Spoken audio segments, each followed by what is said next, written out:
Alright, something that I feel like absolutely no one is talking about, which I find to be absolutely amazing, especially as a Cleveland Cavaliers fan, is that the Cavaliers secretly now own their first round pick. Now, you might have just been like, well, what?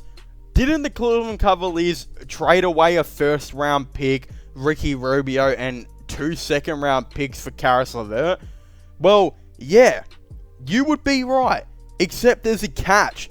That pick that the Cleveland Cavaliers actually traded to the Indiana Pacers for Caris LeVert ended up being lottery protected.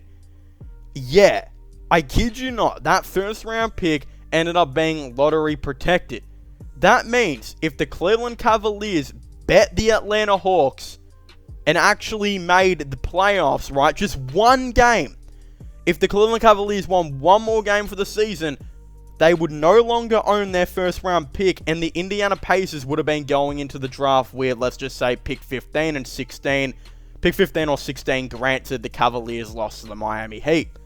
So, the Indiana Pacers went from owning pick 15 to 16 to owning nothing in a matter of a couple of days.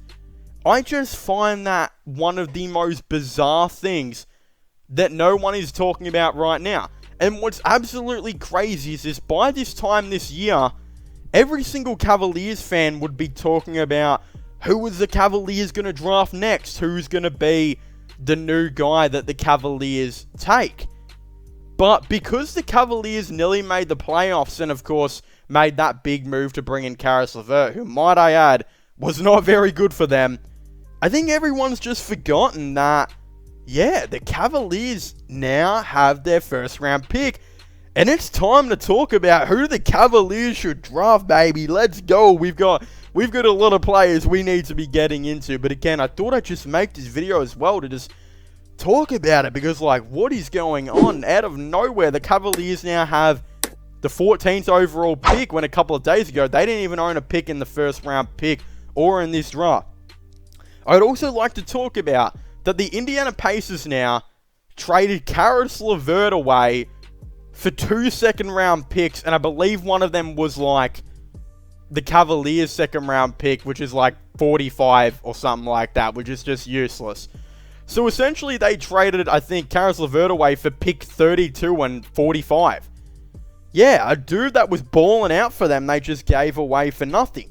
Now again, before I get into the players that I want to talk about, I'm not too worried about Caris LeVert being bad on the Cavaliers. Again, if you watch the way Caris LeVert played, he did not shoot any threes. He would barely pull up for a mid-range. You could see he wasn't, I don't think, fully healthy, and he was just so inconsistent. I think if he gets a preseason with the Cavaliers, gets to train up with all of these guys, learn the defensive game plan a lot better, build up that chemistry, and actually, I think, practice his three-point shooting and his mid-range now in the off-season, which I humbly for him think he will do, then I think Caris LeVert will come in for the Cavaliers next season and be a big part. All he does is need to add defense, be a consistent shooter, and just help put up some shots.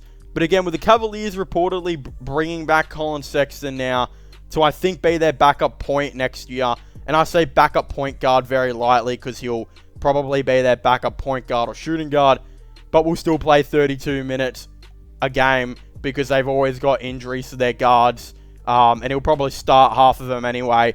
I think it will be a pretty good thing. Again, Sexton's a good three-point shooter when he wants to be, when he's consistent with it, and a good, obviously, terrific shot creator. I think he can help out. I also wouldn't be mad if they traded him. I have a lot of reasons on why I wouldn't be mad. Again, he can be a hog, but I think with maturity and stuff, he should get that out of his game, and I think going into next season, he definitely will. But now it's that time. It's that time to talk about who the Cleveland Cavaliers should draft. Now, again, I made a mock draft exactly talking about this, which I highly recommend you guys go and check out. I will be linking that, of course, in the description down below. But for right now, we're going to talk about some possible candidates. In that video, I did actually have them taking, again, with the 14th overall pick, Achai Agbaji, dude, I can't say his name.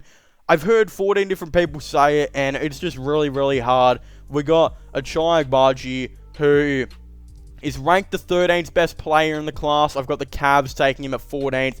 The reason I'm a little bit skeptical on this pick is I think he'd actually be too perfect right now for the Cavaliers, and I genuinely believe a team with a higher pick might try and draft him, because he's one of the best three-point shooters, I believe, in the draft, plus he's a really good defender.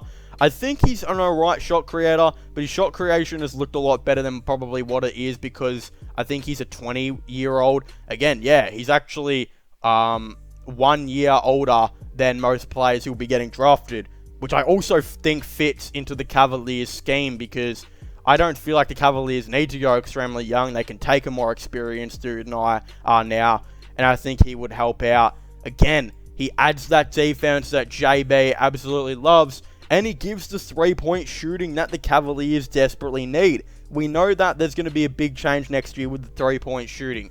Again, Cedi Osman was super inconsistent all season. He averaged 38%, which looked good on paper, but one game he would shoot 6 from 7 threes or something like that, and the next game he would shoot 1 from 8. You just couldn't get a read on him.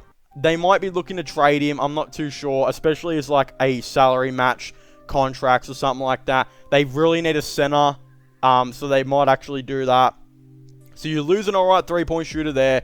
Then you got Dylan Windler, who the Cavaliers just need to shake. Like, he just isn't doing anything for them at the moment. I don't think he'll ever progress into being anything for the Cavaliers. Time to move on, I think. You lose another three-point shooter right there. Then you got Kevin Love, who knows what he's going to be doing next season. I would assume the Cavaliers will keep him, but also if they really want to go big or go home trying to bring in a star, he could be a salary matcher. Probably won't happen. I think Kevin Love will have another year in Cleveland. I think we all expect that. Plus, they need his three-point shooting. But again, they've got so many inconsistent shooters. Isaac Okoro, terrible three-point shooter. Karis LeVert was like 30% on the Cavs. Was not a good three-point shooter. Evan Mobley can't hit threes yet. Jarrett Allen can't hit threes. Lauri Markkanen, oh my god, he is so inconsistent as well. They need like a really consistent three-point shooter. Could this guy be the dude that does it for them? Achai Agbaji. Again, maybe Knox, he'll be a rookie. But again, he did average 19 points per game, 5 rebounds, and good three-point percentage. I believe it was like 40% from 3. I think he'd help out a lot. Then you've got other players there. You've got Tari Eason and Kendall Brown. Both really solid defenders who can guard 1 through 4. I believe Kendall Brown is a pretty decent three-point shooter. I know Tari Eason isn't. But Tari Eason could legitimately be such a good role player in the league. He averages 7 a game in college. Really good defender. Kendall Brown, on the other hand, is not a very good scorer, just a good defender. I think that can shoot threes. That's there. There will be centers available like that Mark Williams dude who's jumped up in the draft. What I'm saying is, though, if Jalen Duren falls down to pick 14, of course, I think they will draft him every day of the week. For those of you who don't know who Jalen Duren is, he is a 6'11" dude that's being compared to Dwight Howard, averaging 12 and 9, terrific defense. I think the Cavaliers should try and trade up for him, but my bold prediction was OKC might take him at like 4 or 5, wherever they land in the lottery if they don't win it. The reason I actually say I think they will do this is because they have been known to take flyers on players. Like, they took Josh Giddey like 6 picks higher than expected because he fit what they really wanted. Jalen Duren is another dude that also fits what they really, really need and want. They need a center that can be a really good defensive player. He's perfect for OKC. They have 2 higher picks than us. I think they're definitely walking out of this draft with Jalen Duren. If not, if he falls down like really low, you still got the Hornets in front of us who need a center. I don't think the Cavaliers get Jalen Duren unless they try and trade up. But again, that's just a absolutely dream reality. And would a team like OKC actually, dude, OKC desperately need a three-point shooter, and Cedi Osman, as I said, he's inconsistent, but damn, he could help out with that team. You just wonder if trading up, because they will have pick 12, you just wonder if trading up Cedi Osman and pick 14 for pick 12 gets the job done. I think it does. It frees up $8 million for the Cavaliers as well. The Thunder get a really solid role player that can actually help them out, yeah, that trade might get done, but I still don't think Jalen Duren is on the board at pick 12. But again, there's other dudes out there. We know that Jaden Hardy, Jaden Hardy's a shooting guard who should still be there. Nikola Jovic is a 6'10", I believe, power forward, something like that, forward. That is a really, really solid player from overseas. He could be an interesting dude.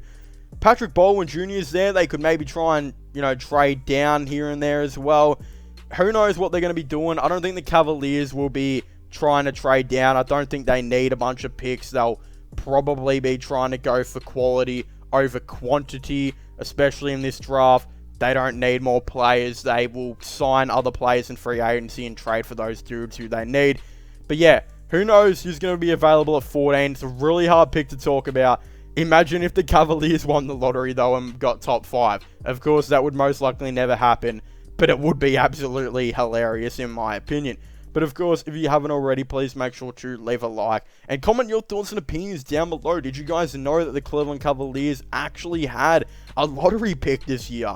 Of course, I would definitely really like to know your thoughts and opinions. Of course, don't forget to subscribe to my gaming channel, MLIRL/vlog channel, and subscribe to this channel for all the latest NBA content and NBA news. Of course, I would definitely really like to hear all of your thoughts and opinions on this all down below. But as I was saying, please make sure to leave a like, subscribe, and comment, and I'll see you guys next time. Goodbye.